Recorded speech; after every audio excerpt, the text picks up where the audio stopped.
Today we will discuss about ecological perturbations, जिनमें कि आते हैं नेचुरल और एंथ्रोपोजेनिक एक्टिविटीज आती है, जिसके अंतर्गत हम लोग डिस्कस करेंगे कि कौन कौन सी ऐसी ह्यूमन एक्टिविटीज है और कौन सी ऐसी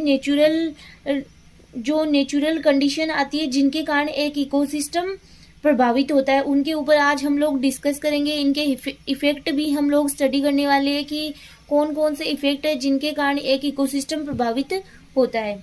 तो let start about ecological perturbations when there are disturbance और सडन चेंजेज। अब यहाँ पे आप सबसे पहले लिखोगे डेफिनेशन, तो ये डेफिनेशन है, या फिर आप लिख सकते हो इंट्रोडक्शन।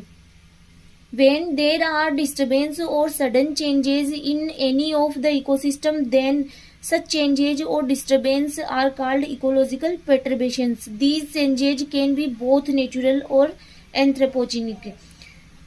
जब कोई भी डिस्टरबेंस होता है या फिर कोई सडन चेंज, अचानक चेंज होता है किसी भी इकोसिस्टम में, तो वो इकोसिस्टम में क्या करता है, डिस्टरबेंस करता है, उसके कारण इकोसिस्टम डिस्टरबेंस होता है, ठीक है, डिस्टर्ब होता है, इसे ही कहा जाता है पारिस्थितिकी गड़बड़ी, ठीक है। इकोलॉजिकल पेटर्बेशन का मीनिंग होता है पारिस्थितिकी गड़बड़ी।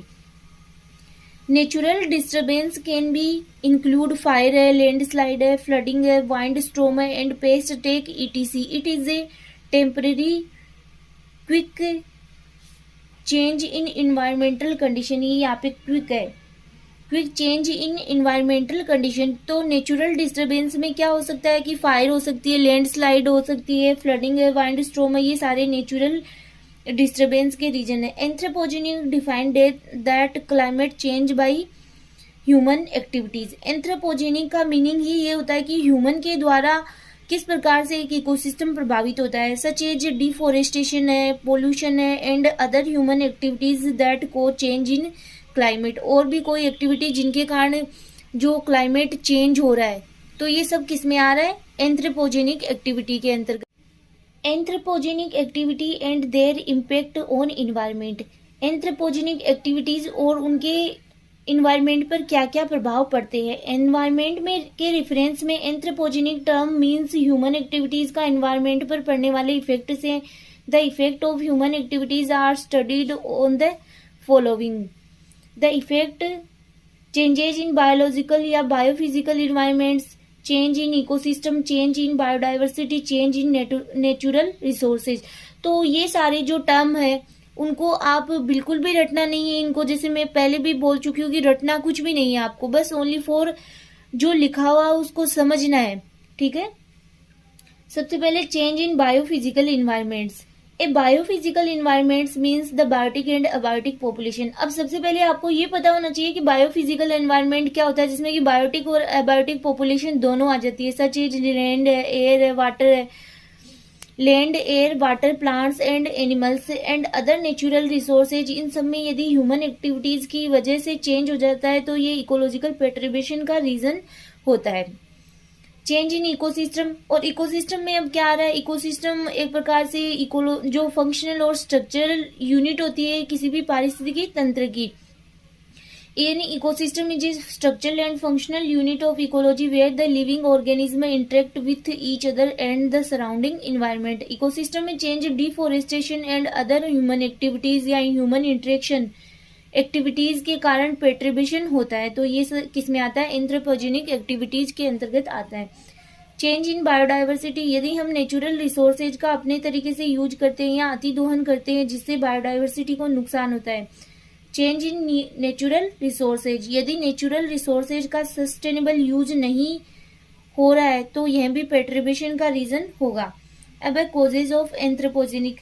ह्यूमंस ओवर पॉपुलेशन है, माइनिंग है, ट्रांसपोर्ट है, ओवर कंजप्शन है, यूज ऑफ टेक्नोलॉजी है, use of technology and fertilisers in agriculture है, आर्टिफिशियल लाइट यूज है, production of various items like plastic, paper, paint etc. अब इनको हम वन बाय वन स्टडी करेंगे।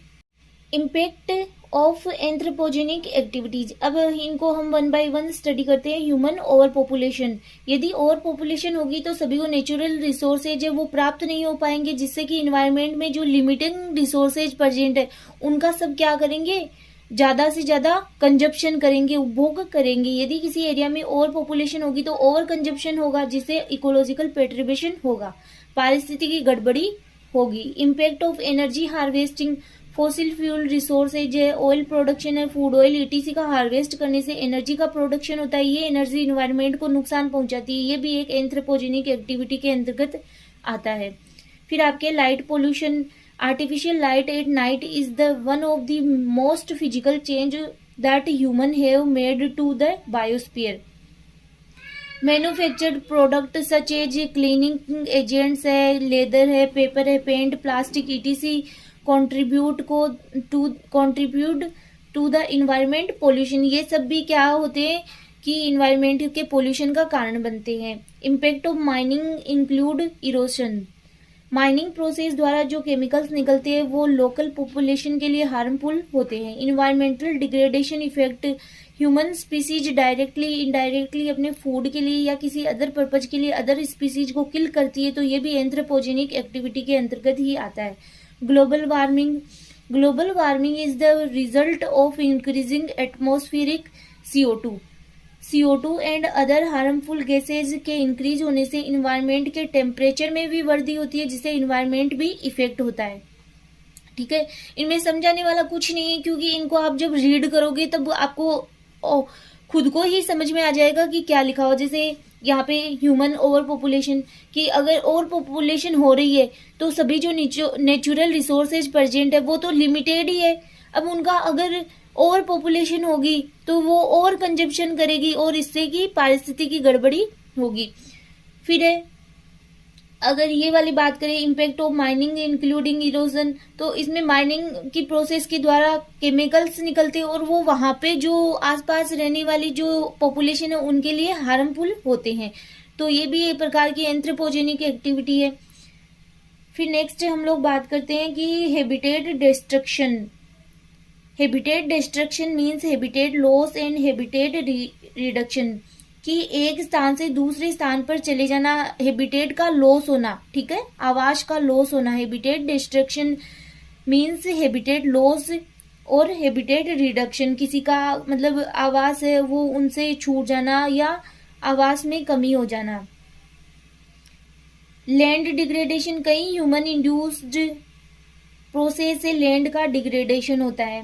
ओजोन डिप्लेशन, अब ये मोस्ट इम्पोर्टेंट रीजन है जिसमें ओजोन का डिप्लेशन होता है। जो ओजोन की परत है वो धीरे धीरे क्या हो रही है, उसका रिडक्शन हो रहा है। इन्वायरमेंट टेम्परेचर इंक्रीज होने से ओजोन का डिप्लेशन होता है, जिससे यूवी लाइट डायरेक्ट अर्थ पर आती है, कई डिजीज कोज करती है, जैसे कि स्किन कैंसर है या फिर स्किन डिजीज है, ये सब ओजोन डिप्लेशन के कारण होता है। तो ये था आज का आपका टॉपिक है।